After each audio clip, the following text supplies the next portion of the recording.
ଶୁଣ ନା ମୁଁ କଣ କହୁଛି ନା କି କଥା ଜାଣିକି ବହୁତ ରୋମାଣ୍ଟିକ ମୁଡରେ ଦେଖାଯାଉଛୁ।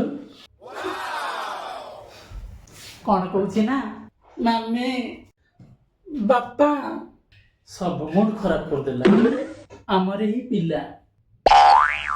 କଣ ହେଲା ୟାକୁ ଟିକେ ଭଲରେ ବୁଝାଅ, ୟାକୁ ବୁଝାଅ।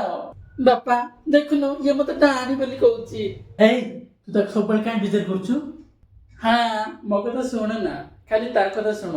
ସେ ମତେ ଫାଷ୍ଟ କହିଲା ନାଳର ପୋକ ବୋଲି। ଏଇଠି ଦେଖ ଶ୍ରେୟାର ମତେ ଭୁଲ ରହୁଛି। ଶ୍ରେୟାର କିଛି ଭୁଲ ନାହିଁ, ଭୁଲ ସବୁବେଳେ ଖାଲି ଆର ରହୁଛି।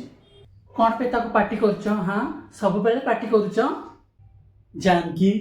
ଓ ସବୁବେଳେ ମୋ ପୁଅର ହିଁ ଭୁଲ ରହୁନି, ତ ଝିଅର ମତେ ଭୁଲ ରହୁଛି।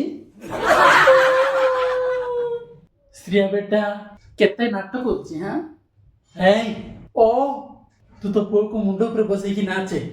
ତମେ ନାଚ ତମ ଝିଅକୁ ନେଇକି, ମୁଁ ତ ନାଚିବି ମୋ ପରି ସେ। ତ ଉଡାଉନ ତମ ପରିକୁ। ଓ